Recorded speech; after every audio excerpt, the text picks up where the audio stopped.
It's really a treat to be here to introduce Jonathan, to be back in my hometown. As Oliver was saying, I've been here for about 4 months now at the Center for Global Studies, with a wonderful team of people, group of people there.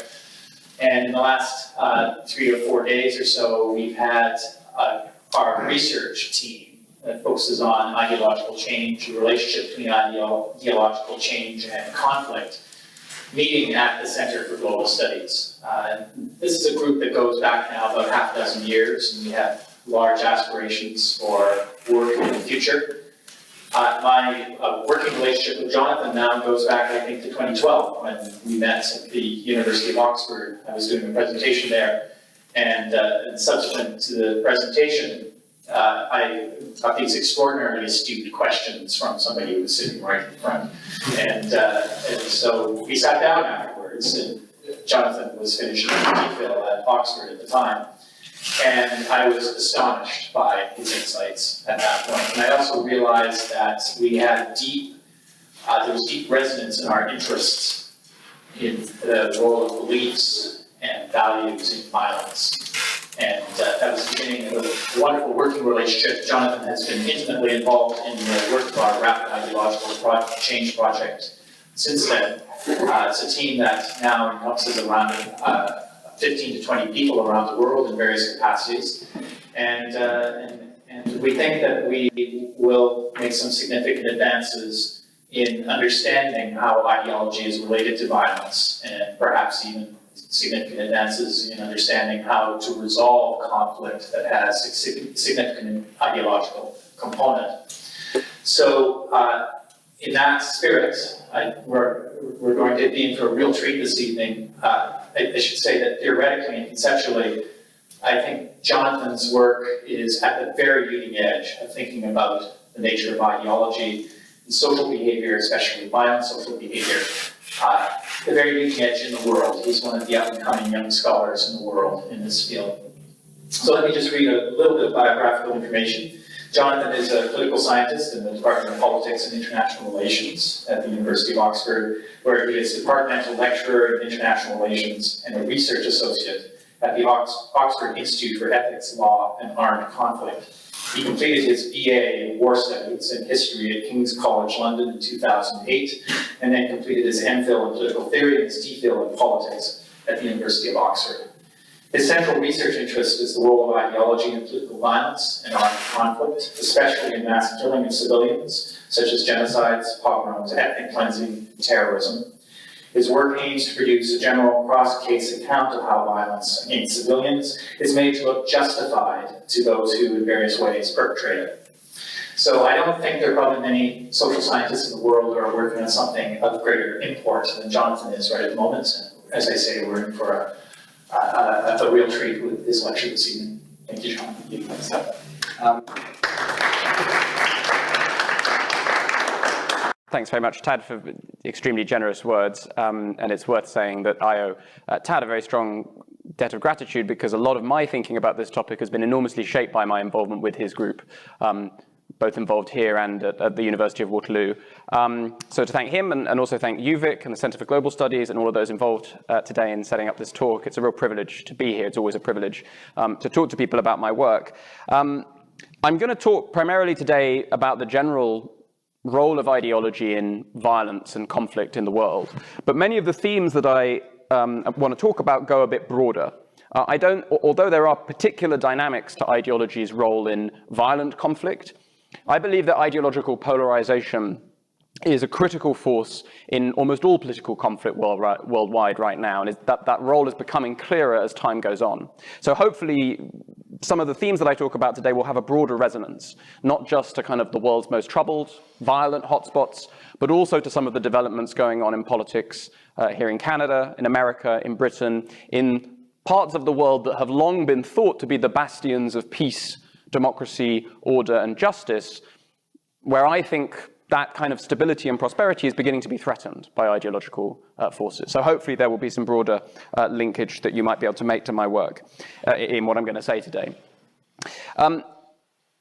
We live now in an era of Al-Qaeda, of ISIS, an era in which everyone in this room has lived through nationalist conflict, religious conflict after the Cold War, the hitching of the world's greatest superpower to a neoconservative ideological agenda, now to a populist ideological agenda, a world in which many states continue to be troubled by nationalist conflict, whether Kurds in Turkey, Chechnya in Russia.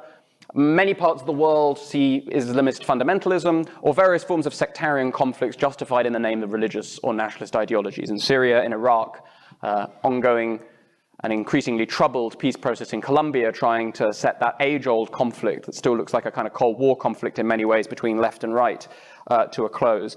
And we also simultaneously live in a world that many think is characterized in large parts by a liberal peace. A vast sphere of the world is much less violent than the rest, connected in large part between liberal democracies or democracies in various stages or alignments of liberalism. Given that, the notion that ideologies, which I'm going to talk about very broadly as the distinctive political worldviews of groups, individuals, organizations, and societies, the notion that those shape conflict may well seem to you pretty uncontroversial. Of course, ideologies seem to shape conflict. We can see this all around us. But according to most conventional political science research on conflict and on violence, the world should not look like this. The vast majority of scholars of international politics and conflict from the end of the Second World War onwards have taught that ideology is relatively unimportant in shaping conflict and political violence. On the slide here are two of the most influential figures in English language, at least, political science, international political science, Hans J. Morgenthau and Kenneth Waltz. Two quotes, a long one from Morgenthau. Morgenthau entreated in his most famous book, the one on the slide, entreated students of international politics to recognize that politics' basic manifestations do not typically appear as what they actually are, manifestations of the struggle for power. Instead, the true nature of politics is concealed by ideological justifications and rationalizations.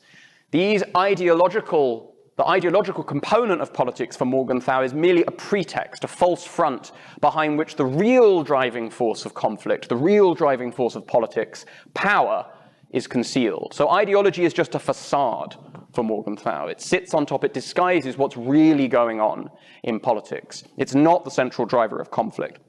Kenneth Waltz rather more pithily writes in one of his main papers on the causes of war that for realists, this kind of dominant kind of approach to thinking about international relations, considerations of power dominate considerations of ideology. Conflict, violence, war in the real world is fundamentally structured by power and the insecurity generated by the power of others, not by ideological objectives and ideological divides. That's been the standard view for many decades. Now, that view was challenged quite a lot in the 1980s and 1990s by a range of different approaches in political science that suggested that actually ideas play a much bigger role than these realist scholars suggested. But what's interesting is that even those scholars didn't actually focus that much on ideology. So after the end of the Cold War, many people were suggesting, look, ideas have played an enormous role in ending this conflict. But the prediction was typically that the future, the post-Cold War era, was going to be a post-ideological era. Many of you may be familiar with Francis Fukuyama's famous book, The End of History and the Last Man.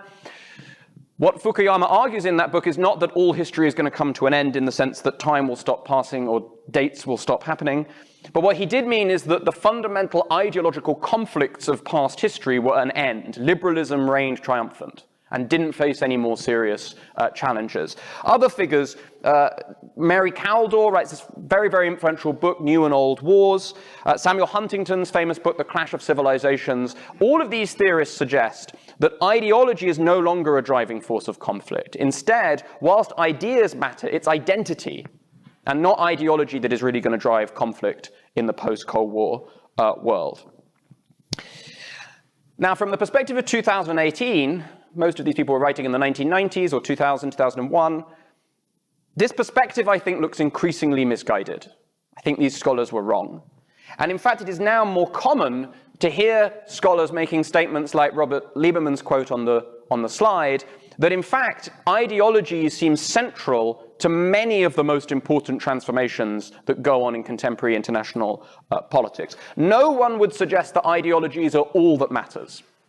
Obviously, ideologies are not deterministic. There are lots of other dimensions, including power, to conflicts. And sometimes surprising developments from the perspective of ideology occur, right? The USSR, a communist state, splits with China, another communist state, which ends up sort of quasi-allying with America to frustrate Soviet ambitions in the world. Occasionally that happens, right? There's unusual alignments from the perspective of ideology. But that doesn't change the fact that ideology is a profoundly powerful and important force. And that if we don't take it into account, as Lieberman suggests, many of the transformations that have generated the 21st century world look incomprehensible. We cannot make sense of them. And it's notable that this was in 2002, right? This was before so many of the most important, most vivid ideological transformations that we are now so concerned about in terms of global conflict. But even at that point, it was clear. And not only have ideological changes been fundamental to many of the most important political transformations in the globe, but there appear to be now in 2018 shifts that we haven't seen the fulfillment of yet, right? There was research done recently that suggests that 1 in 6 Americans now think that military rule would be good or very good for the United States of America. 1 in 6, right? That's up from 1 in 16 in 1995, which I think would already seemed like quite a high number, okay? 18% of the population. That is an extraordinary change. Now, that may not in the end matter that much. Or it could totally alter the character of the most powerful state in global politics. Understanding which of those outcomes is likely is critical, I think, to being able to predict what's going to happen in politics in the 21st century. And if you neglect ideology and ideological change, you cannot think meaningfully about those kind of questions. So because of some of this evidence and some of these changes in global politics, a large number of scholars have started to become interested in the role of ideology and have focused attention on ideology's role in international conflict. That's obviously, and unsurprisingly, I think to everyone, most clear in research on terrorism. But actually, the books I put on the board are good examples of major recent scholarly works that aren't about terrorism, but are about the role of ideology in international politics. And a consequence of this new stream of research is that we now know a lot about ideology's role in global conflict. We know, for example, that as states move apart from each other ideologically, that tends to increase the risks of conflict between them.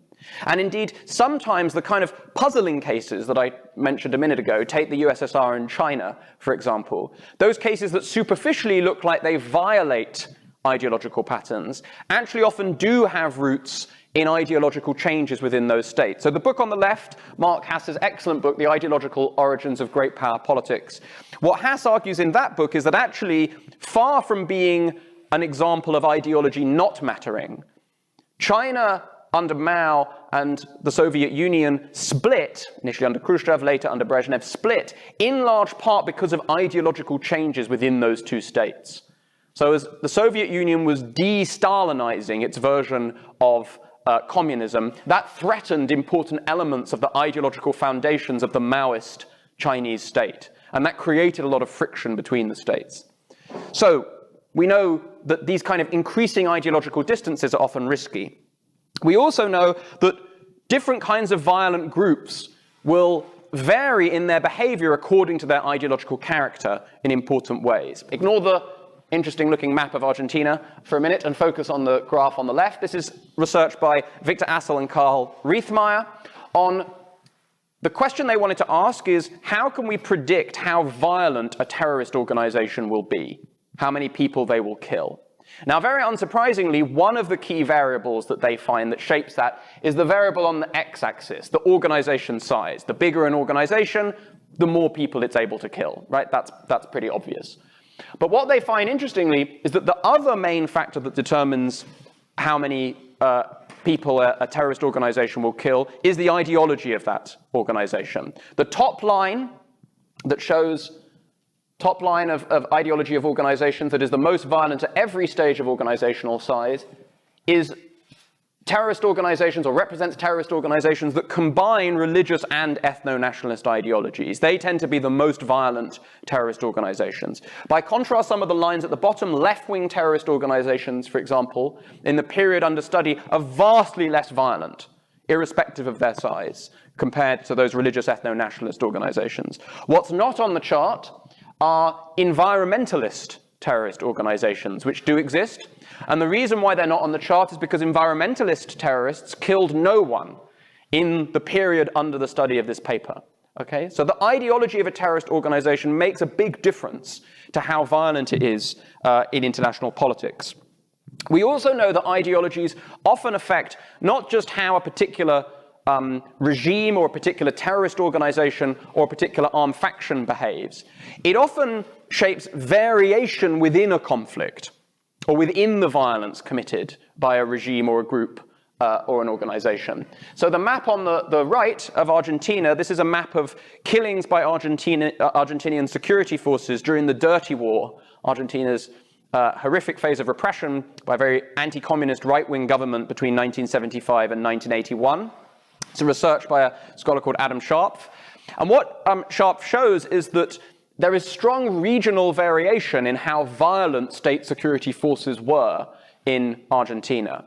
And what Sharp suggests is that the main explanation of that variation are the kind of military officers in control of those various regions.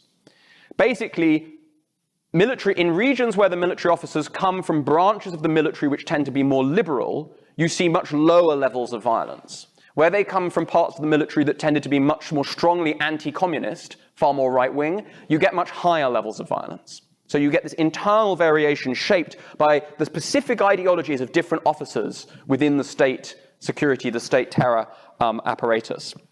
Similarly, we know that if we're interested in mass killings, the core form of violence that I work on, we know that certain kind of regimes or groups are much more likely to engage in mass killing than others. For example, groups that adhere to revolutionary ideologies and take power through revolutions tend to be 4 times as likely to engage in mass killing than non-revolutionary groups. And if those revolutionary groups adhere to some kind of exclusivist, ethnic or religious ideology, they're even more likely to engage in mass killings.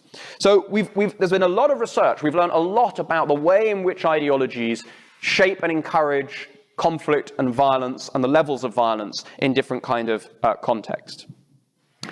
Nevertheless, I want to suggest that ideology remains a fairly new focus of research in international conflict, and one that we do not have a very good handle on. There's a lot we don't understand, even if we've discovered a lot of important, powerful effects like this.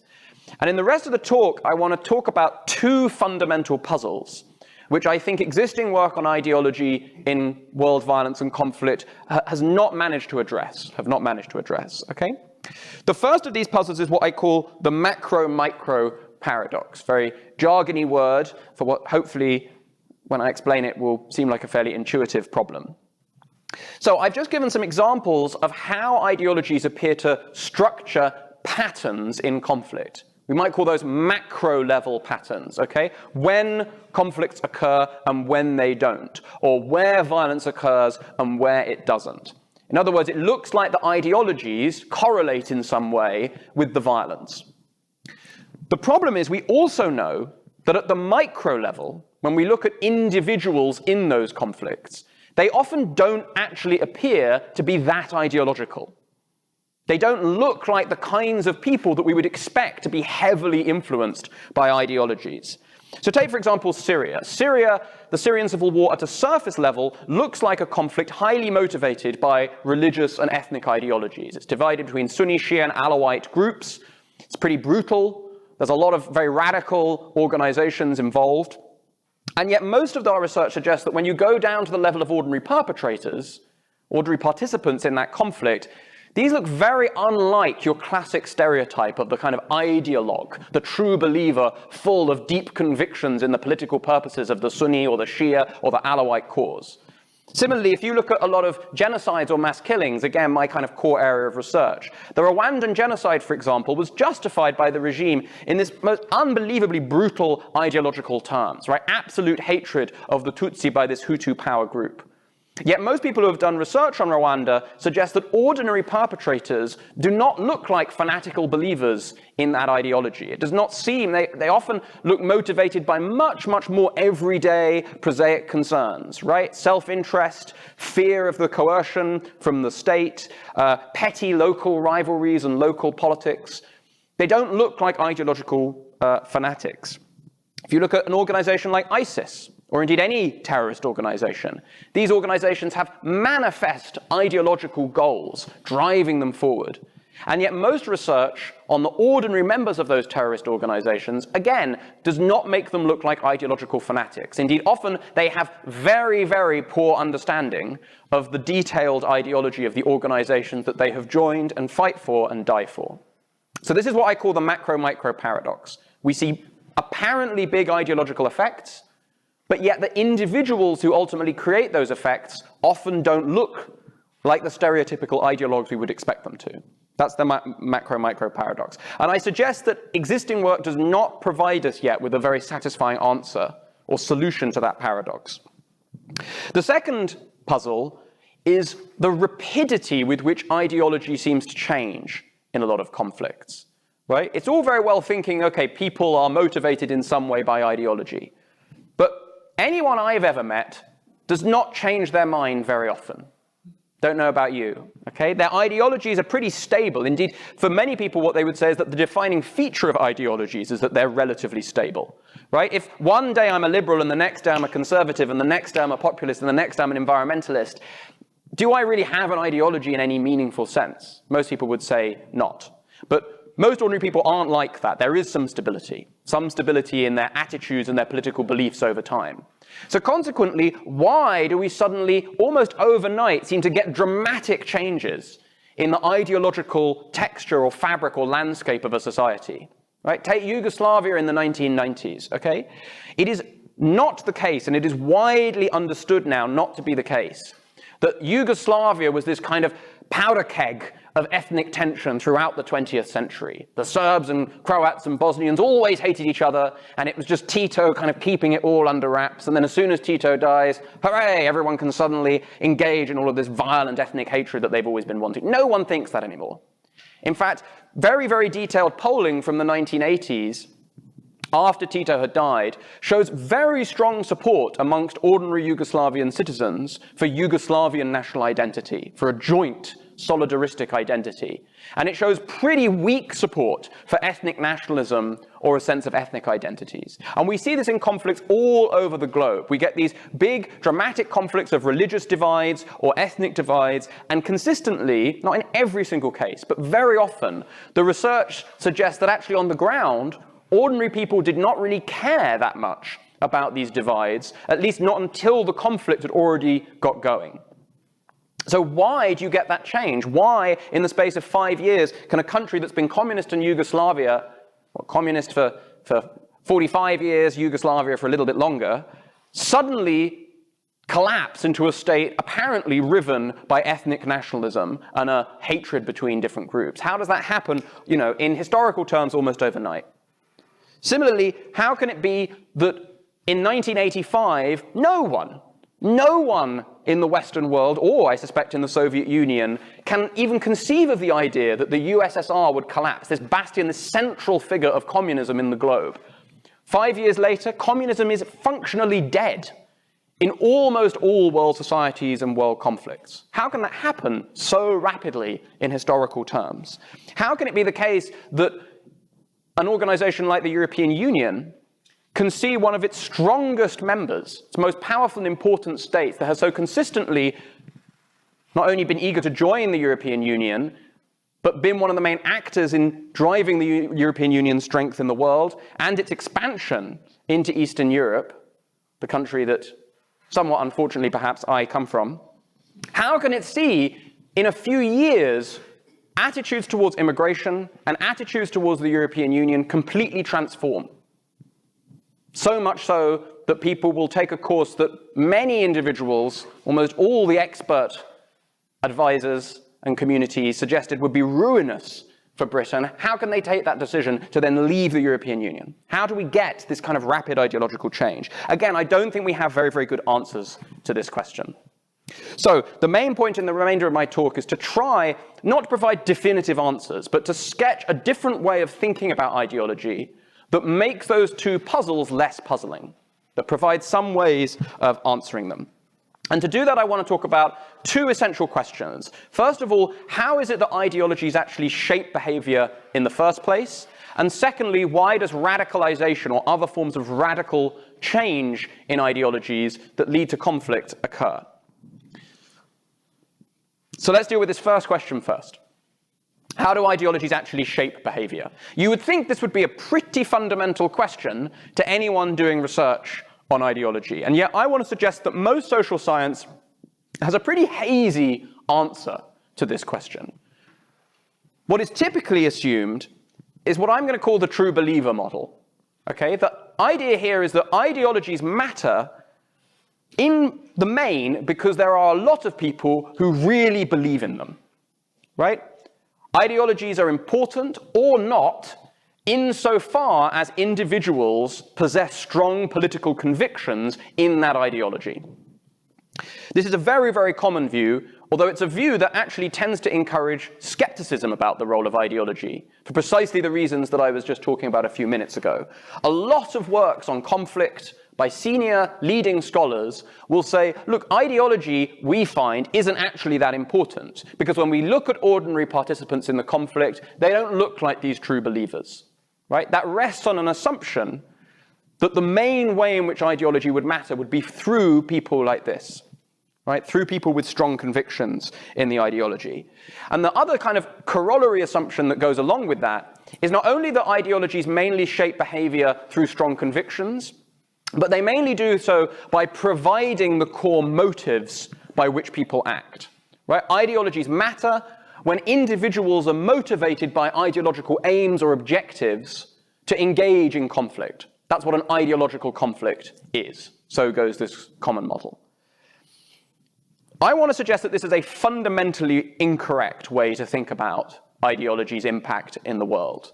And it's because so many scholars, I often wouldn't articulate it in these terms, but I think latently hold this kind of view, and many of them do explicitly hold this kind of view, that scholarship has so struggled to explain the two paradoxes I was talking about a minute ago. There are two reasons why this is a wrong way of thinking about ideology. First of all, ideology can shape people's behavior through much, much lower levels of belief than this kind of fanatical, strong conviction. In fact, we know very, very clearly from decades of political psychology research that fairly few people look like true believers. It's not just in conflict, in any circumstance, right?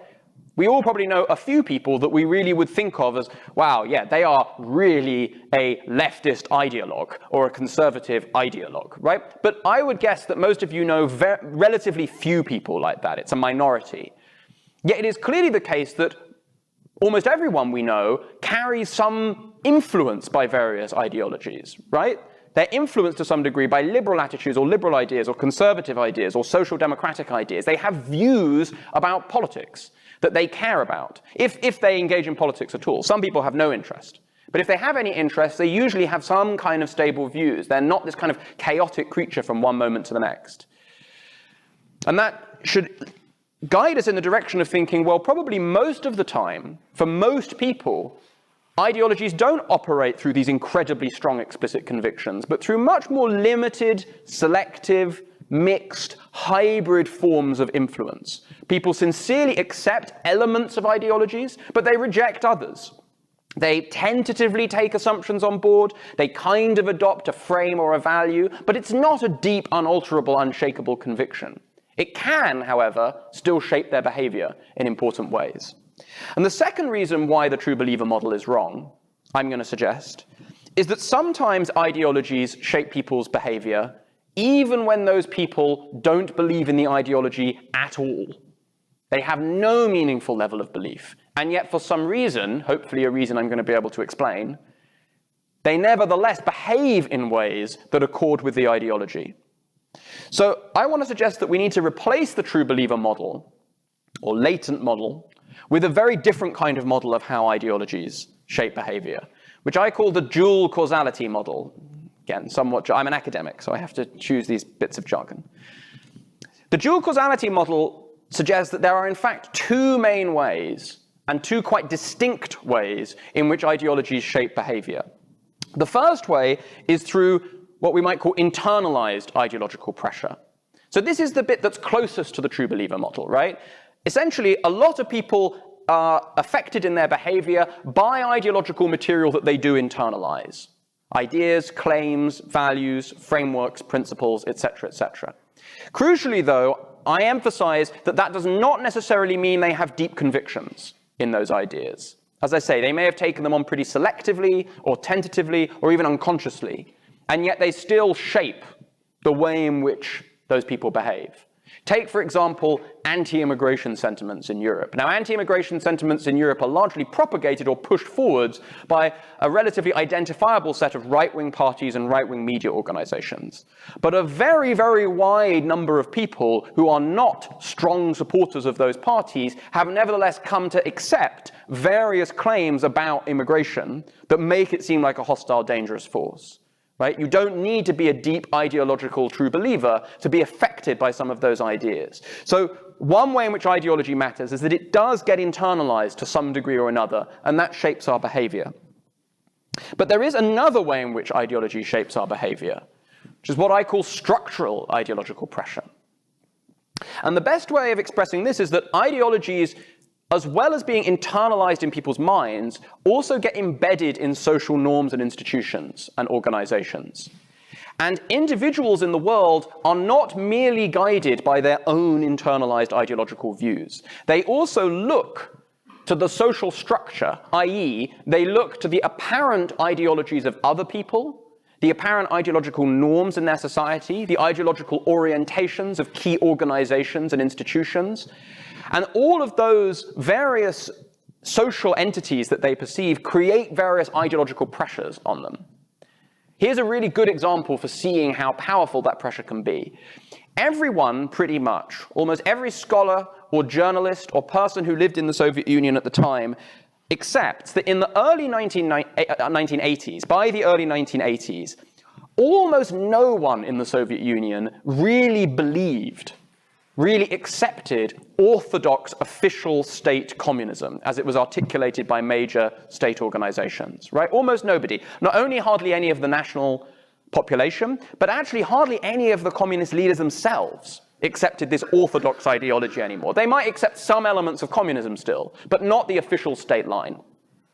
Yet that official state ideology continued to structure behavior in the Soviet Union, continued to constrain and shape what the Soviet Union could do internationally.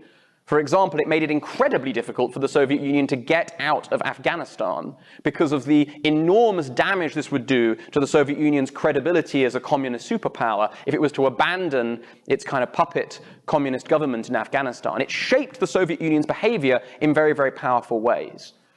Why? Because even though individuals didn't believe in the ideology, they all still assumed that everyone else in society was going to carry on acting as though they believed in communist ideology, right? So if you were an ordinary citizen, even if you knew that most other people around you didn't believe in communism, that didn't mean it was easy to just walk into Red Square and be like down with communism, right? You all expected that state agencies and other members of society would denounce or arrest or criticize or indict you if you engaged in such behavior. So there was a structure in my language, a communist ideological structure that hung in place despite the weakness of underlying belief. And it took a pretty concerted and difficult political effort by the Gorbachev circle to actually dismantle that structure, despite the fact that underneath it was very little sincere internalization.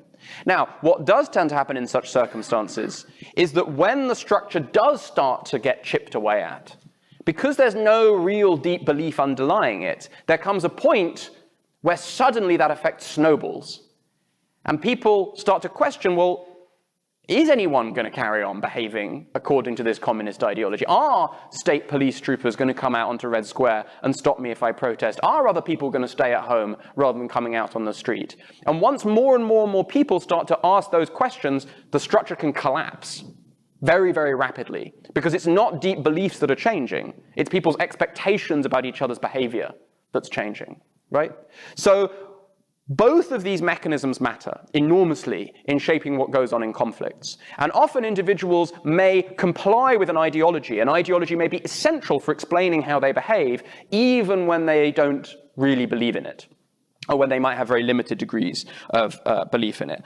Another good example of how that can happen is take any of America's client states, or the Soviet Union's client states during the Cold War. Everyone realizes that many of these actors, many of these clients of the Soviet Union or America were not communist or capitalist ideologues, right? They framed themselves in that way, and to some degree they then complied with what was expected of them as a communist actor or a capitalist actor because of the benefits it brought them, because there was a Cold War structure sustained by the two superpowers that created incentives to comply with these ideologies. So the structure can matter even for individuals or actors or regimes or groups that actually do not really internalize the ideology. Now, this can sometimes lead to very, very perverse scenarios. So settings in which it could easily be the case that no one really internalizes an ideology, yet everyone assumes that others do internalize the ideology, so everyone behaves as though they've internalized the ideology. Now, that's pretty unlikely in large societies, but actually it's plausible in certain kinds of groups. So Russell Hardin, a philosopher, expresses this well when he says at the extreme, he's talking about fanatical groups or cults. And he says at the extreme, one might suppose that some group has no genuine believers in its fanatical views, but that all members of that group are coordinated on acting by the false sense that everyone else, or most others, do believe. The example he provides is thinking about segregation in the South in the Jim Crow era. He says, actually, a lot of research on people's private attitudes suggests that many people were much more hostile to segregation than public behavior would lead you to believe. Yet everyone assumed that they were in a minority, and consequently, they didn't come out as early as you would expect to actually oppose racial segregationism, right? And we see these effects in conflicts and political dynamics all over the world. Usually, as I say, it's not that strong, it's not that clear. In most conflicts, what you have are ideological patterns created by a mixture, right? You often have a vanguard of true believers, a much larger group of kind of vague sympathizers who do internalize to some degree, but, you know, are somewhat approving and they will go along with the ideology. And then much larger groups of people who are affected, who are encouraged, incentivized to go along with the ideology by their expectations of those actors and others. This means that in many conflicts, to explain why we see the ideological patterns that we can observe, we need to navigate or map what I call ideological chains. And what I mean by this is that often different kinds of actors are all complying with an ideology because of relationships with other kinds of actors. I'm going to show you a very, very simple ideological chain to start with. Let's imagine that you have an agent such as the Soviet Union.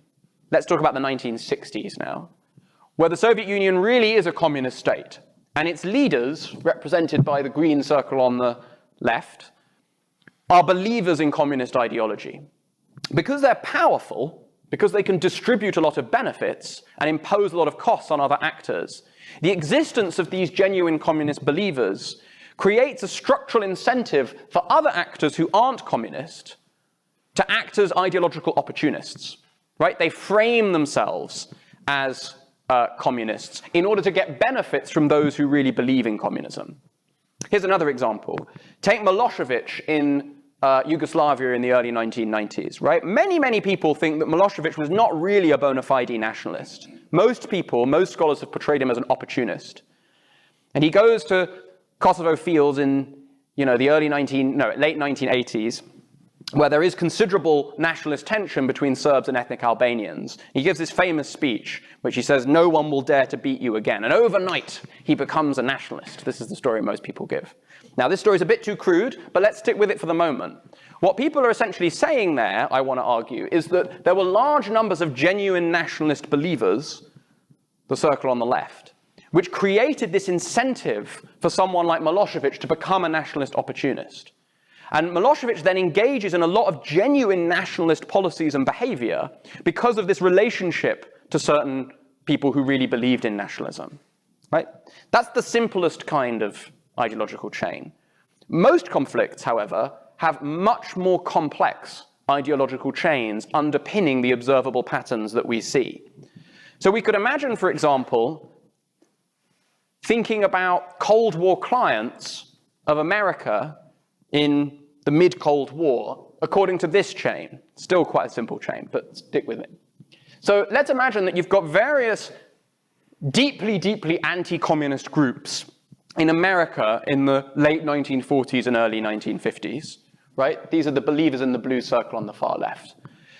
These anti-communist actors in American politics in the 40s and 50s engage in an enormous effort to mobilize the American population into really understanding the evilness of the Soviet Union and the communist threat that they faced. In other words, these deeply anti-communist believers exert internalized influence to try and get the rest of the American population to also become believers in anti-communism, to also have deep ideological hostility to the Soviet Union. And we know that they succeed to a large degree with many segments of the American population. In 1945, there's very little evidence that much of the American population holds deeply anti-communist attitudes. By the late 1940s, early 1950s, that's really changed due to the success of these kind of efforts.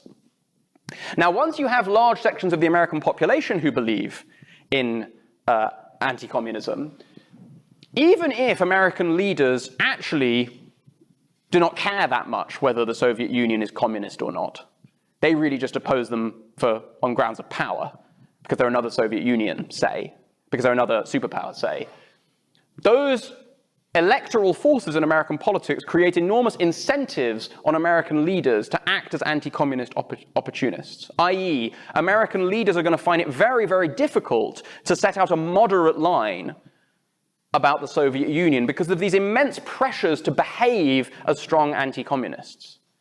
What's more, other actors, say dictatorships around the world that vaguely don't like the left but are certainly not particularly liberal or capitalist in the American sense, they face strong incentives to get the United States of America to support them as anti-communists. For example, there is a group of people in Southeast Asia called the Hmong, the hill people, that spread across the lands of Laos and Thailand, okay? Middle of the Cold War, Thailand is under a pro-American state, pro-American government. Laos next door is under the Pathet Lao, a communist regime, right? The Hmong, the people that straddle the border of Cambodia and Laos, generally, it's accepted, don't care one way or another about communism or capitalism. Their main political concern is trying to get more autonomy from the central governments of Laos and Thailand, right? So what do? In Thailand, they set up a communist insurgency to fight against the central pro-American Thai government. And they say, we are bona fide communists, Soviet Union, you must come in and support us in our efforts to get more autonomy from the central pro-American Thai government. Walk across the Mekong River into Laos, what happens? They say to the Americans, we are capitalists. We are trying to fight the communist regime of Laos. You must come in and support us, right? These were purely tactical affiliations. But they were effective because these groups knew that the respective superpowers' leaders depended on the support from their populations, and that this chain was inhabited by the ideologies of the two superpowers. Now, in general, that, which already sounds quite complicated, is still all a bit of a simplification. I'm not going to get into more complicated examples, but I think in most conflicts, we have these much more complicated ideological assemblages, as I call them, of different groups linked by different degrees of internalized, i.e. kind of persuasive, and structural, i.e. kind of social pressure, incentive-based relationships. And that's why we see ideological patterns, not because there are huge numbers of true believers. In fact, because these networks can often lead to massively disproportionate effects, even when there are very few true believers, we might sometimes see these very powerful ideological dynamics that structure conflicts. So it is wrong to think about ideology and world conflict as being only about deep ideologues or true believers. It's about this much more complicated picture of different groups bound by relationships of persuasion, i.e. internalized influence, and structure, i.e. incentives and social pressure. Now that, in my view, at least provides a good starting point for solving the macro-micro paradox. We can now explain why conflicts might have these big ideological patterns at the macro level, even though at the micro level of individuals, ideological belief is much more mixed and uneven. Some people really believe, some people vaguely sympathize, some people are just going along with what everyone else is doing, some people are acting as calculated opportunists, using ideology to their advantages. But the sum effect of all of that is a powerful ideological structure to the conflict. So that then takes me to the second question. Well, why then do certain kinds of ideologies which promote conflict arise in certain kinds of circumstances? And in particular, why can that happen so quickly sometimes? I've already suggested one major reason why that change might sometimes be quite rapid. Because actually, oftentimes, the change does not require massive change in the beliefs of lots of individuals. What might actually change is just those networks, those structures of influence. And they can change much, much more rapidly than people's kind of deep beliefs or deep convictions. Deep changes in beliefs and convictions may not really be what ideological change is all about, at least not in the kind of first instance. Still, a lot of the time, we do see profound radicalization of groups and individuals and organizations. So why does that occur? And to answer that question, I draw on a lot of different disciplines. I draw on work from psychology, sociology, political science, intellectual history.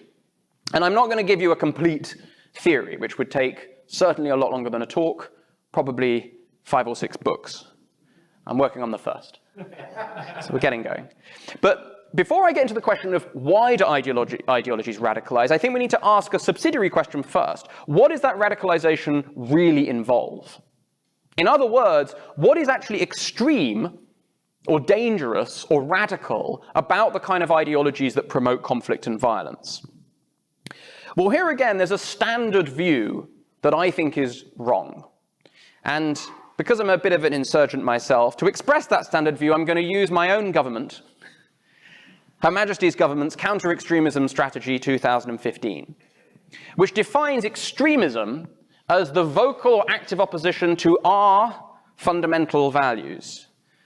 Referring to us Brits here, but we assume that maybe many others might adhere to them as well, including democracy, rule of law, individual liberty, etc., etc., etc. We also regard calls for the death of members of our armed forces as extremist. An interesting claim, since that means that any country that Britain ever goes to war with is by definition extremist. But we'll leave that aside for the moment. The key thing going on here is a conception of radical or extreme ideologies, which sees the key feature of those ideologies as being about values, right? Or perhaps we might want to broaden that out and say objectives or aims. What makes certain ideologies dangerous is that they preach really awful, violent values and hatreds or radical revolutionary objectives that then drive people to engage in violence according to those objectives. Now, one of the core things I work on is probably what we might think of as the most extreme ideologies in the world, the ideologies that promote genocide, mass killing, horrific levels of violence against civilians. So these are a good test case for whether that's really an accurate depiction of the really kind of extremist, most dangerous ideologies in the world. And this is completely inconsistent with what I find when I look at those ideologies. So let me give you some examples. This is a quote from a very, very famous document called the Memorandum of the Serbian Academy of Sciences and Arts, which many see as laying down some of the intellectual foundations for Serbian nationalist justifications of ethnic cleansing in the 1990s. The document itself is from the 80s. And this document is full of statements about how deeply disadvantaged and threatened and victimized the Serbs have been throughout Yugoslavia. This is an indicative quote. The NDH refers to the Ustashi fascist Croatian government of World War II. So the document says, except for the period of the existence of the NDH, the fascist Ustashi in World War II, Serbs were never so endangered as they are today. Central claim of that document. This is a quote from a Rwandan government document during or in the build-up to the Rwandan genocide in 1994. Rwanda is threatened by Tutsi inside or outside the country, extremist and nostalgic for power, who have never recognized and will never recognize the realities of the 1959 social revolution, which is when the Hutu ethnic majority largely took control away from the Tutsi ethnic minority in Rwanda, and who wish to reconquer power by all means necessary, including arms. The next statement is from the press secretary of the president of Guatemala about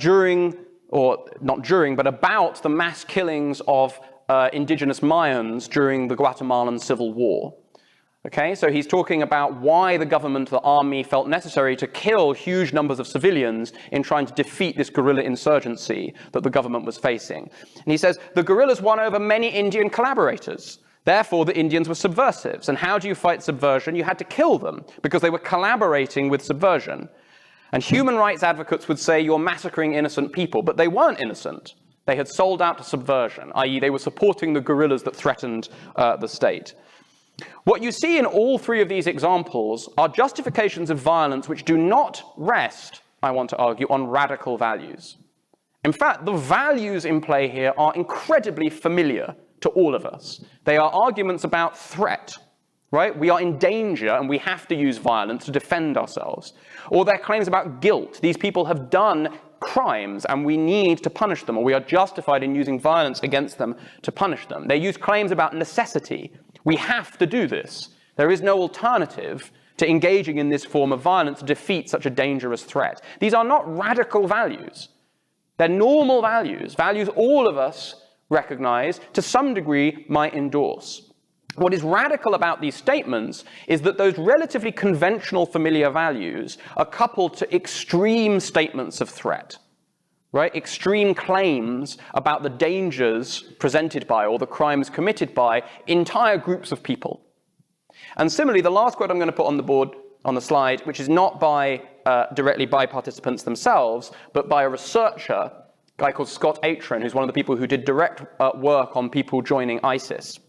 And he said, when I asked detainees in Saudi Arabia who had volunteered to fight for the insurgent forces in Iraq against the American occupation, why they had joined, why they had volunteered, some mentioned stories of women rape, the killing of innocents and desecrations of the Quran, but all mentioned Abu Ghraib.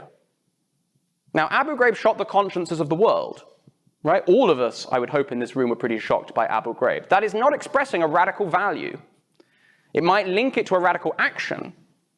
Perhaps ignoring the other abuses of terrorist organizations might be considered a misguided worldview, but the fundamental driving value is not especially extreme.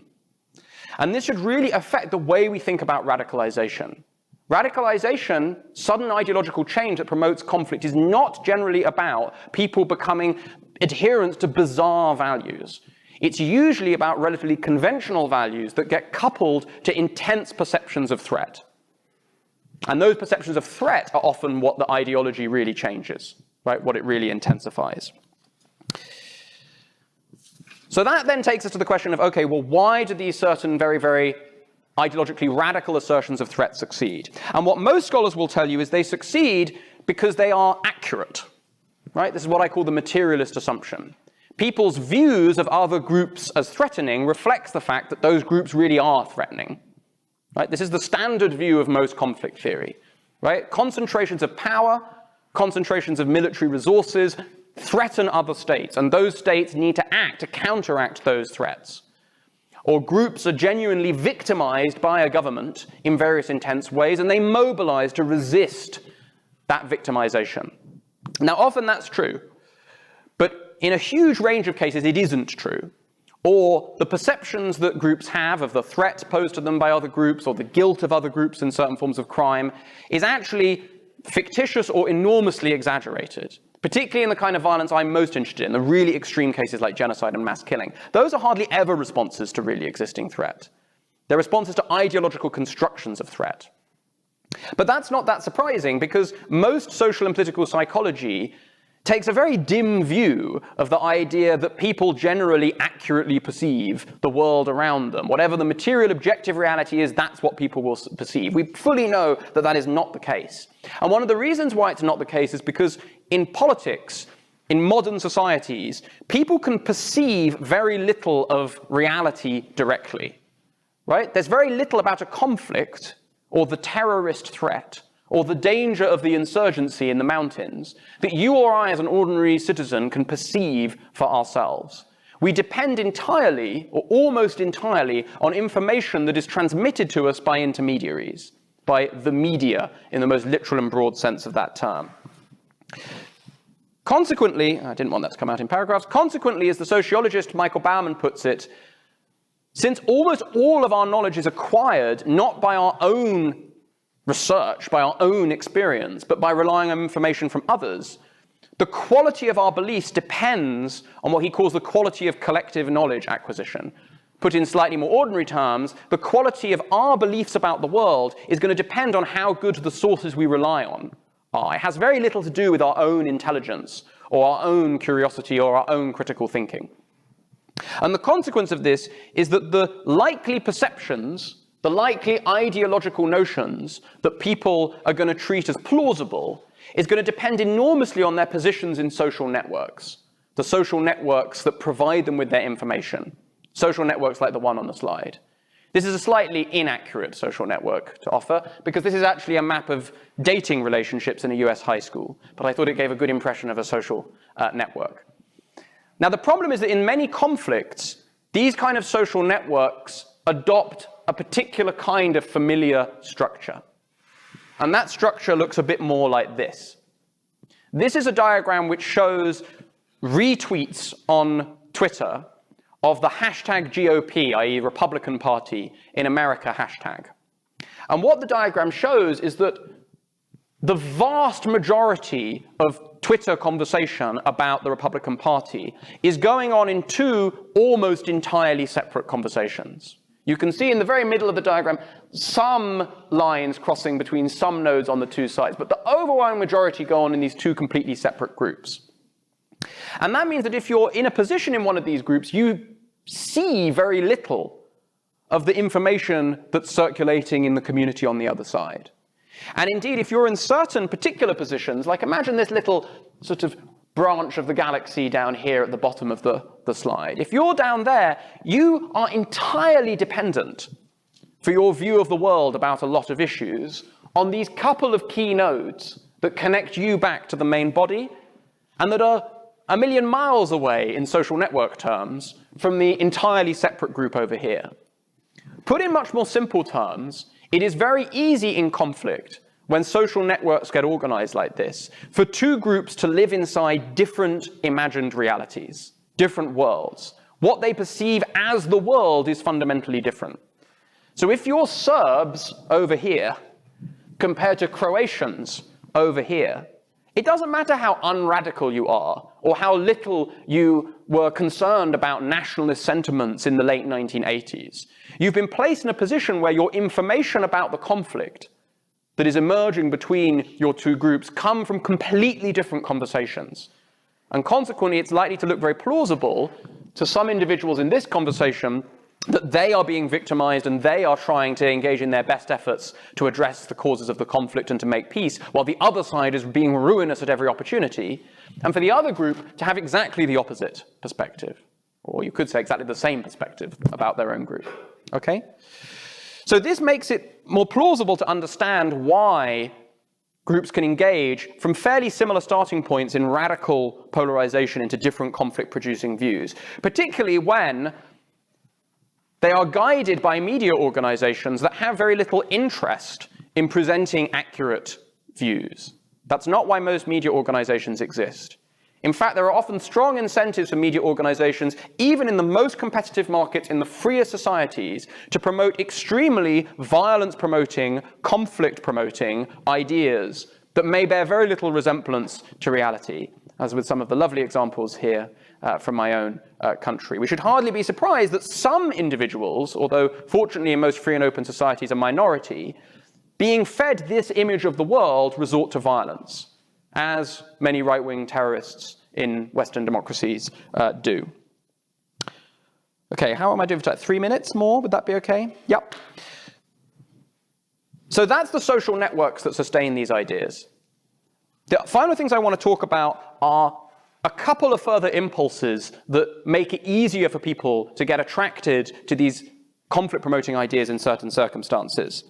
The first is that in times of conflict, in all times up to a point, but particularly in times of conflict, it becomes very easy for the conversation, the social norms, the apparent availability of information, to become dominated not by accurate information, but by inaccurate and often conflict-promoting information. And a central reason for that, I'm going to skip that slide, central reason for that is well expressed by Bertrand Russell's great quote on this slide. The whole problem with the world is that fools and fanatics are always so certain of themselves and wiser people so full of doubts. Since Russell said that, we have developed an additional piece of psychological jargon to describe this phenomenon. It's called the Dunning-Kruger effect. And the Dunning-Kruger effect says that in a wide range of situations, people who are least informed about issues tend to be those who are most confident about those issues, as expressed by this diagram here that comes out of Dunning and Kruger's research. So if you don't know anything about an issue, you're not likely to have any views on it at all, so you have no confidence. But gain a little bit of information, and suddenly you become incredibly confident that you understand the issue. Then typically, as you learn more, that confidence is reduced because you learn more about what you don't know. You learn more about the complexity of the issue. In Dunning's somewhat scathing quote, if you're incompetent, you can't know you're incompetent. The skills you need to produce a right answer are exactly the skills you need to recognize what a right answer is. But in consequence of this, in a lot of circumstances where societies move in new directions, new things happen that threaten interests, new conflicts emerge, existing assumptions, existing knowledge becomes irrelevant because, say, the Yugoslavian state is collapsing. The conversation becomes dominated by those who are not the most well-informed. Moderate voices get drowned out because many of them are unwilling to speak, or because those who are in control of powerful resources tend to be those who don't have the best understanding of what's going on. And consequently, false but conflict-promoting ideas can spread very easily and can be held with quite strong belief by people who don't know anything, but who also don't know any better. That's particularly likely if the environment is threatening. So we know from extensive research now that threatening environments have an identifiable effect on people's ideologies. So this is a famous paper that part of a wide range of body of research that provides evidence for the fact that if you place people in more threatening circumstances, if you prime them with an awareness of their own mortality or of awareness of some threatening event, for example, the 9/11 attacks, this tends to move their political attitudes towards the right. And indeed, not only does it move their political attitudes towards the right, it does that not only for people who are already on the right, but even for people who are on the left. So what happened in this experiment is they took 3 different groups. They gave one group a control or exam trigger, and they gave the other 2 groups a prime, right? i.e., they gave them either a set of questions that made them think about their own death, or they asked them to describe how they felt on when they witnessed 9/11 happening, or on the day of 9/11. And what they found is that those who were asked to think about death or to remember how they felt about 9/11 would subsequently show much, much more support for President George W. Bush and his policies than those that were given the control condition. i.e., priming people with threat makes them move towards what are conventionally seen as right-wing positions. First of all, that's obviously potentially quite polarizing, but often those right-wing positions that we're interested in can, in certain circumstances, be ones that fuel conflict. particularly when they, as is so often the case, demand group domination over other societies and harsh responses to restabilize and resecure the community that's under threat. So the consequence of all this is that ideas that are potentially very, very supportive of violence, very, very supportive of conflict, can come to be accepted not because people are pathological, not because they adhere to particularly radical values, but because of fairly ordinary conventional processes of belief formation and attitude formation. And sometimes those views can be particularly extreme. This is my final slide. This is a, unfortunately not very good scan from a book of a survey that was taken of American soldiers in 1944, in which American soldiers were asked, what would you like to see happen to the Japanese, or the Germans, but I'm going to focus on the Japanese question, after the war? And they were given 4 options. Punish the leaders, but not the ordinary Japanese people. Make the Japanese people suffer plenty. They could not give an answer, or they could tick the box, wipe out the whole Japanese nation. What the graph shows is that amongst ordinary enlisted men in the Pacific, 42% of them suggested that we should wipe out the entire Japanese nation at the end of World War II. But actually, the same poll taken in Europe found that 61% of soldiers were willing to wipe out the entire Japanese nation. In the US, soldiers in training back in the US, fully 67% suggested wiping out the entire Japanese nation at the end of World War II. Now, I don't think it's plausible to suggest that these people were, as it were, by their underlying code, extremists. But they had been placed in a context in which deeply, deeply dehumanizing, threatening, guilty images of the Japanese had been ideologically propagated throughout the war, in conditions of extreme threat, where they were entirely dependent upon American media and the American government for their understandings of what was going on in the war. And in those circumstances, even these most radical of ideas, even in one of the freest societies in the world, could come to look acceptable. And then if they can come to look acceptable in those conditions, it shouldn't surprise us that they can come to look acceptable in many of the severe conflicts that we see around the world. And consequently, ideology can come, even for very ordinary people, to be a very powerful driver of conflict and violence. I'll leave it there. Thanks very much.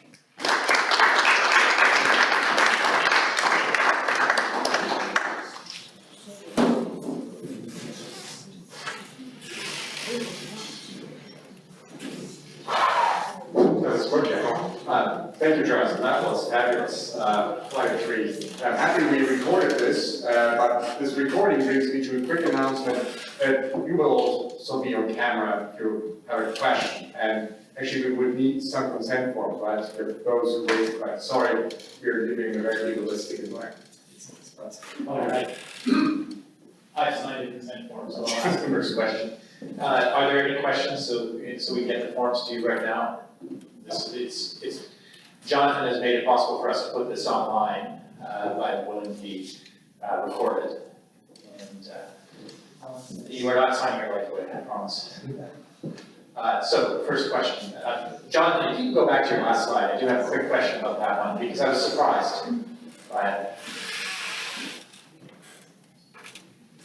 Oh, yeah? Yeah, sorry about this. You're almost there.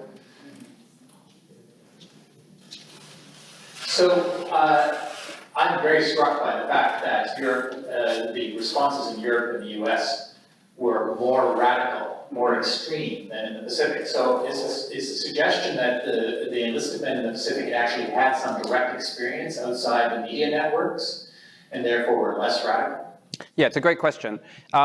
I wouldn't want to say very confidently exactly what the cause is, but it's a very, very common phenomenon, which I sometimes call vicarious ideology. So people who are distant from conflict or distant from the front lines of conflict often have more radical views than those who are on the front line of conflict. So another very good example of this is that if you asked ordinary British people in World War II, their attitudes towards British bombing of German cities, what you tended to find was that the strongest support for bombing German cities came from areas outside of London. Right? Despite the fact that London was the one city, not the only city bombed, but the one city that had been most victimized by German bombing. So actually those people who had directly experienced bombing supported, as it were, revenge attacks to a much, much lower extent than those who had not been affected by it at all. So this is very interesting. I think there are probably a couple of mechanisms going on here. I think one is, you're right, that the information is different. So the people back in US or in Europe are dealing entirely with mediated images, right? The Pacific theater is not a personal experience for them. Whereas those out there, it is. They're dealing with a much more tangible reality. I think another thing is that people often feel much more intense emotions on behalf of others that they feel a part of their identity group than they do about their own personal well-being, right? We feel entirely in control of our own personal well-being, but many people feel kinship loyalty towards people, and so are much more aggressive about other people. I mean, you often see, not always, of course, but often when you have terrorist attacks or some kind of horrific sort of national crime or something like that, in many cases, the individuals who are personally affected are not the ones engaging in the most extreme arguments about how we should retaliate, etc., etc. Not always, but sometimes. So I think there are a lot of psychological mechanisms in play there, and perhaps some structural mechanisms as well. But it's a consistent phenomenon, this phenomenon of vicarious responses. The Blitz case, though, I mean, it's at least conceivable that the people who have been subject to the Blitz had an empathetic understanding of what would happen to the civilians in Germany and would want to inflict that on them too. Yeah, that could be part of it as well. Again, I mean, it's a form of the reality being more tangible. So the other question I have is just to go back to your comment about Milosevic and Kosovo in the late 1980s. And you said the standard interpretation is such and such, that he was being an opportunist.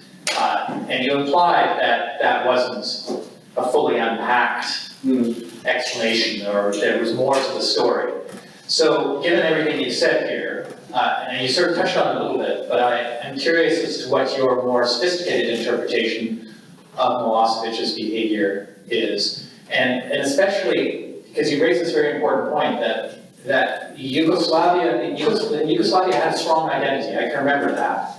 An identity as a nation, and it disappeared so fast. So can you just walk us through what happened during that critical period from the late 1980s until 1993, 94, in terms of the breakdown of that identity? Yeah, I mean, I think, so if there's one key message that kind of I want people to take away from what I've been saying today, it's that in most conflicts, the participants are very diverse, right? So there are some people who are true believers, but there are also people who are not, an ideology can bind all of those people into some ideological pattern of behavior through different mechanisms for different people. So in the Yugoslavian case, contrary to these portrayals of, oh, it was all about ethnic hatred, or it was nothing to do with ethnic hatred, it's about the interconnection of these different kind of diverse groups. So Milosevic probably was, to a large degree, an opportunist, although, like a lot of people, his ideological views were not entirely static, right? He, like everyone else, understood that communism was collapsing, particularly with the collapse of the Soviet Union, not just with Tito's death in the late 1980s. And there are obviously, for any individuals, once they make an initial opportunistic move, so once a politician gets up and says, yeah, okay, I'm a nationalist for some reason, that actually sets up quite powerful psychological forces to, over time, genuinely accept some of that nationalism, right? Very, very few, even politicians in their most cynical of forms, are subject to cognitive dissonance, like the rest of us, right? So it is psychologically troubling to consistently engage in behavior which privately you think is not what you believe, to portray yourself as a believer when it's not. Now, if the pressures are incredibly strong, you may do that, but there's pressure not to. So I think over time it was clear that there were many elements of the nationalist agenda which Milosevic did genuinely adhere to, but he was certainly more opportunist than many other actors. But many of the leaders were not like Milosevic. If you take someone like Karadzic or Mladic in Republika Srpska, in the Serbian part of Bosnia, these figures were in very different ways seething nationalists, right? They were absolutely very, very close to our archetypes of nationalism. Mladic probably went mad. But, you know, and considerable groups of their supporters were not dissimilar. Now, the fact that those people were a minority didn't matter that much. Because if they were a relevant minority, if they were kind of at key nodes in my networks, right, Milosevic is then incentivized to try, in order to gain their support or gain their acceptance for his policies, to also himself imbue himself with nationalist credentials, which is what happened. And then, because of that, huge numbers of other people are incentivized to work within Milosevic's program. But this is complicated, and the standard story that people often tell about Yugoslavia ignores the conflicts within those groups as well. So supporting my claim about diversity, Milosevic had big fights with Karadzic and Mladic. They did not have a harmonious program together. And Milosevic was quite willing in his negotiations with Tudjman, the Croatian leader, to he took a very pragmatic approach. He was quite willing to allow the Croatians control over substantial sections where Serbians were living, and as part of a deal.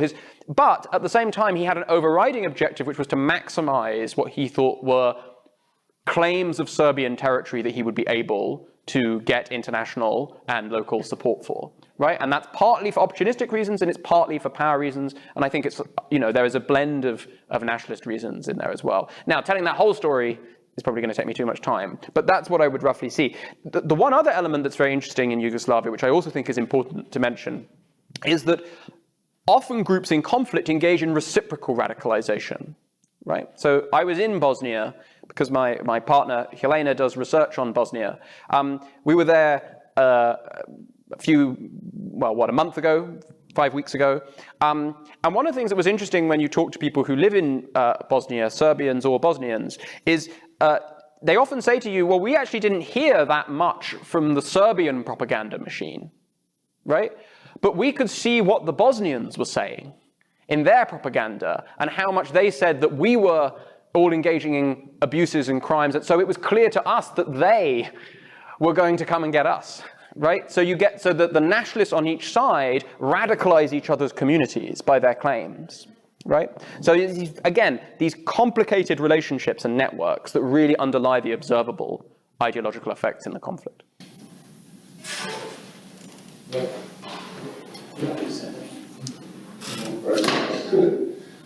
Thanks for that talk. I have a few points and questions. The first one, very quickly on this. Maybe I'll get through them all, and then you can just have an answer. I'm curious about the Japanese-German difference, and I see race there. I know that the cartoons of Japanese in the US were insects. So there was a lot of dehumanization of Japanese going on, whereas Germans are white and like them. So I wonder if it's that simple. So that's one thing. A little story about the Yugoslavian War. I studied torture and mass killings and genocide in the 90s, and I read a lot, and I interviewed some people. And I read one account of two neighbors, a man and a woman, talk about rapid change. One day, the man borrowed milk from the woman. The next day, he was making her crawl on her hands and feet with a rifle to her head. So I wouldn't call him an ideologue, I would call him one of your other ordinary people who felt authorized. Yeah. And that leads to the concept of a charismatic leader. You need someone like that. I would also say Trump is one of those fools who is just using racism to get support from racists. About moderate voices being drowned out, moderate voices are often targeted with violence in Italy. I forget who did this, but there's a wonderful ideological scale from extreme left to extreme right, 10-point scale, 5 on the left, 5 on the right, with 0 in the middle, neutral in the middle.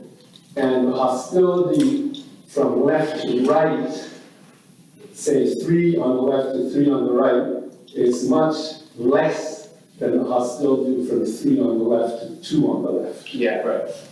Or 3 on the right to 2 on the left. So the hostility is greater to those on your side who are less fanatic than you. So that fits a lot of what you're talking about as well. And then the other one that gets to a definition issue, as you know, in the terrorism literature, and Mark Sage was written about this, there's a lot of confusion about radicalization. For me, Gandhi is a radical, and he's not violent. For me, Galileo is a radical. Einstein is a radical. That's in the history of science. So I don't see violence as necessarily part of radicalization. But if I understand correctly with your question, why do ideologies radicalize? You talk about promoting violent ideas. So I'd like some comment. Great. Thank you. Thank you. All great questions. I won't give detailed response to all of them. The Japanese-German difference, I think you're broadly right. And as I say, I think that one of the things that this diagram ought to show to us is that this is not some inevitable consequence of conflict. Right? It's not like, oh, we're at war with people, of course we want to wipe them all out at the end. The difference between the two groups shows that. And I think the main variable is the different ways in which they were covered and different long-standing racist assumptions about the two groups. Another piece of information that would support that is that you don't see the complete reversal of this effect when you do similar kind of questions with British people, right? There wasn't exactly the kind of same kind of survey with British soldiers, but there were attitude studies of the British and their attitudes towards the Germans at the end of the war. And this kind of genocidal support was not there to the same extent. So it's not just like which nation have we been more intensely fighting or do we more see as the enemy. So I think that's right. Certainly what is true is that, you know, as I said, sort of institutions, norms are what shapes the kind of behavior of the neighbors that you were talking about as much as any kind of internalized belief. And leaders are powerful setters of norms. And certainly there's a when people were doing research on Trump's election after the election, one of the things they found from people who voted Trump were people saying things like, well, we've always thought this way, but until recently it just wasn't possible to say it, right? So Trump, by his activism, has changed the ideological norms of what becomes sayable. It's not necessarily that he's changed that many deep beliefs, although I'm sure it's a bit of both. You're totally right about this interesting phenomenon about sometimes people of ideological persuasions hate their ideological neighbors, as it were, more than their ideological enemies, or at least as much as their ideological enemies. This is a widespread phenomenon, and there's research on it. There are a lot of different things going on there. One dynamic might just be kind of, you hate the betrayers of your movement, right? Another one might be more instrumental, right? Often the people who are ideologically close to you are competitors, right? So a lot of left-wing insurgent organizations engage in violence against other left-wing insurgent organizations, or Islamist groups target other Islamist groups, right? And they do it because they're competing over the same political constituency, right? So that dynamic is also in play. Your point about radicalization is very well taken. I am quite sympathetic to the idea that radical doesn't mean bad, right? I don't think it does mean bad. I like to think of myself as a radical on a lot of things.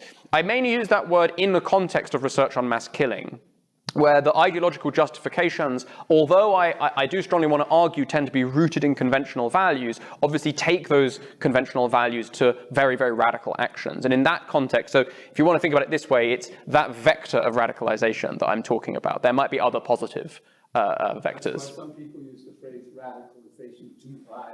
Yeah, right. That's pretty much what I mean, right. Okay, we have two questions. I wonder if the questioners could pose their questions in sequence and then they can answer them because we're almost out of time. Good evening. Beforehand, adore the presentation. In regards to this last slide here, if you changed Japanese and Germans to North Koreans and North Vietnamese, would they still show like the same sort of outcome as it did for just the Japanese side? I.e., you know, more along the lines of in Vietnam when you have Americans committing atrocities and you have North Vietnamese committing atrocities, unlike how in North Korea when the Chinese got involved after they were pushed back to the Chinese border. You find a lot more POWs being taken than mass shootings, for example, of POWs. I'm just wondering if it would be consistent or if there would be a drastic change.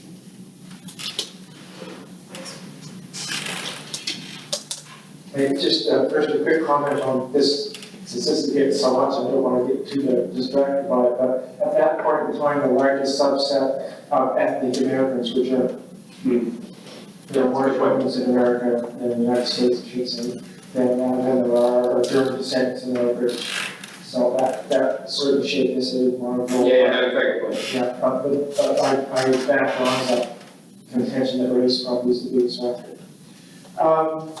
The GOP spots you had up there, what were those two subsets? Like was one the NRA and the other one the tax cutters and that sort of thing? I'm just wondering if you could describe who those two subsets were, or if they are like that, Yes. some idea what the two groups are. And close to home for you, the whole notion of believers. As someone who was involved for years in Canada's Social Democratic Party, there are groups of people who are true believers, and certainly in the Labour Party, far more so, I think, historically. And it's my impression that Tony Blair blew that all smithereens. And that all of those people who were true believers or really dedicated to the so-called Labour cause had a leader who was more interested in political ally than were the working people, especially blue-collar workers in the UK. And I see Brexit being a major part of it, at least a component of it, not the biggest section, but a component of it, are people who are just disillusioned, see themselves losing out, and are reacting and fighting back for that. We see this sort of thing as well with the battling with the Supreme Court. Not just with Canada's opponent, but with the opponent of the Walmer tribe and the U.S. Congress totally stymied. He moved, he couldn't even get towards it. They wouldn't even hear his nomination, let alone get those down in the Senate here. So there's, and I really appreciate the work you're doing in this stuff. I think it's very important. What I fear most about is something I raised with you last month, is that I think the guys on the right know this stuff very well already, and they've been implementing it to the nth degree. And you see all of your Daily Mail headlines out there, that's all part of the manipulation of mass hysteria, if you wish, and moving people towards a ideological extreme position. So just at the slight aside, just that responding to the Kitchener and here, and as I was getting off the plane, this woman going on about Trump, and I said, well, I'm sure I've just done the same thing with Ford. And she said, yes, isn't that awful? And she said, and I voted for him. And I'm so disappointed in him. I said, well, what the heck did you expect? It's time for people to pay as much attention to how they vote as to what color socks they put on in the morning. And I just don't have the faith that we're doing that anymore. And we're getting so pushed into camps, and that's why your work, I think, is so important to try and identify more clearly what's going on. Thank you. Thank you. Let me just add one last question, which relates to what we just heard. You opened your talk by alluding to the fact that we live through interesting, also dangerous times, right? In terms of the vitality and the stability of our democratic discourse of politics. It is something new about what you described, right? Manipulation of the masses, charismatic leaders, and all this seems to be something that we have in modern politics, in particular since the invention of mass media. Do you see us entering into a new phase in terms of the ideological content that you describe, or is it more of the same, right? You draw a lot on history in this respect. So just if you could maybe, if you have a moment. Yeah, great, thanks. I can use this, yes? The microphone? Oh, sorry. Yeah, it's okay. Great questions all, thanks very much for all of these. I'll try and just go through them in order. The question of North Korea and North Vietnamese, well, I wouldn't know probably to start with, because we would need to do the research, right? There would need to have been surveys, and I don't think there were the same kind of surveys exactly taken at that time. We do have an awful lot of research on attitudes about the North Vietnamese, and certainly they're comparable, right? What is important to remember about this period is that this is a period in which military training, particularly in the Vietnam War, involved the very deliberate and intense dehumanization of the enemy. As a way of dealing with what sometimes a scholar called Amelia Green calls the commander's dilemma, which is that on the one hand, you want your soldiers to be really good at violence, because that's what they're there to do. And actually, most people aren't very good at violence. Famous research on World War II showed that soldiers actually find it very, very difficult to engage in violence at the enemy. Perhaps the majority in World War II didn't meaningfully fire. at the enemy or didn't kill anyone. So in Vietnam, they tried to use much more intense dehumanization of the enemy to facilitate killing. The problem with that is that if you dehumanize the enemy so much for your soldiers, then they tend to engage in massive abuses against them. So you had this dilemma between trying to get them to kill, but also being controlled and disciplined in the way that they kill. And the Vietnam War was a particular peak moment in terms of that dehumanization training. So I would expect that you would see some similar attitudes around the time, but we would need research to tell for sure. This diagram above, because the research this is based on was literally just mapping the network, they weren't actually asking the question of exactly what does it represent, but the assumption is that it's Republicans and Democrats. Right? That you've got a community using this hashtag negatively, and you've got a community using it positively, right? And they're engaging in completely different conversations, almost entirely with each other. No, I can totally see that I didn't make that clear. On this question of like the believers and why they abandon issues, this is very important. And I want to stress, in case this didn't come across, I'm obviously not saying that believers aren't important, right? There are lots of believers. They're just not the majority, and we don't need them to be the majority for ideology to matter. Your example of why people sort of stop believing because of Blair, is a really interesting one, and emphasizes this important point, which I didn't really decide to get into in the lecture. But even when people internalize, they can internalize in two quite different ways, or for two quite different reasons. Some people internalize ideas as what we might think of as actually relatively deep commitments, right? So these are long-standing values, like a belief in equality, right, or a belief in the importance of individual freedom, that tend to be pretty stable over the course of people's lives. However, an awful lot of the material we internalize is more, I tend to say that we adopt the ideology, or this ideological material, right? So we've got commitments, deep commitments, and then a lot of other material that we adopt on the basis of those deep commitments, like a belief in particular policies of nationalization, right? Or a loyalty to a particular party, or et cetera, et cetera. And this is much more contingent, right? So when people abandoned Labour under Blair, for example, they didn't lose all of their commitments. Their commitments remained pretty fixed. But they had reached such a moment of dissatisfaction with the party that they eventually decided to shear off the adopted material, if you see what I mean. That's one way in which I would describe that. Right, so you're seeing some internalized change, but it's occurring for some of the ideological affiliations and not others. I agree with you that political actors, such as right-wing media actors, do understand a lot of this. Not everything, I think, but a lot of it. One of the things that I'm sort of pushing back on in my research and our research is that social science has often acted much more naively, I think, about politics than political actors. All political actors know that ideology and ideas and propaganda and discourse matter. They spend enormous quantities of resources engaging in it.